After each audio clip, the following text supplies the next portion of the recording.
Biosecurity. If we divide this term again into two groups, bio and security, then it is dealing with the preventive measures associated with the life forms. Now let's define biosecurity in different ways. Keep in mind that biosecurity is a set of preventive measures which are designed in such a way that we can reduce the risk of infectious agents transmission from one individual to another, and even we can reduce the risk of transmission of infectious agents from one state to another.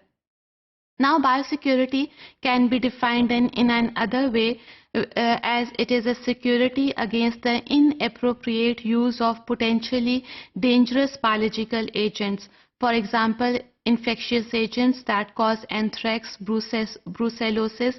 In the same way, there are a number of examples that are the dangerous biological agents. Now there are two types of biosecurity. First one is the non-traditional biosecurity and the second one is the international biosecurity. Whenever we talk about the non-traditional security, it can deal with the climate change or it can be organized victim. While whenever we talk about the international security, it can be terrorism or it can be landmines. So biosecurity ये खाली एक scientist का काम नहीं बल्कि ये एक team work है. There should be a corporation of scientist, technicians, policy makers, as policy makers have to assess the risk and to measure the probability as well. Then we need the cooperation of security engineers as well as of law enforcement officials. Now, how preventive measures can be take place? Actually, it's a combination of systems and of practices that we follow strictly in our labs, which are dealing with the infectious agents or with the microorganisms. So, thus prevent the use of dangerous pathogens as well as of toxins.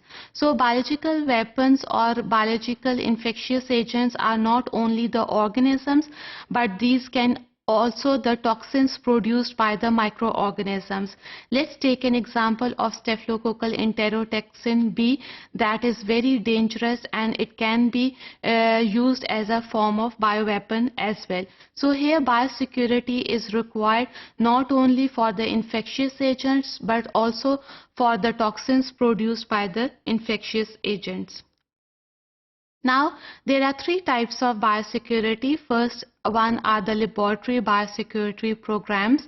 It can deal with the physical biosecurity, personal biosecurity, then the material concern, transport security, management programs.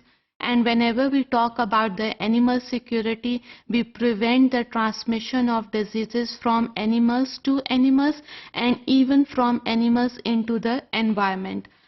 The third one are the bioweapons, which are commonly known as germ weapons.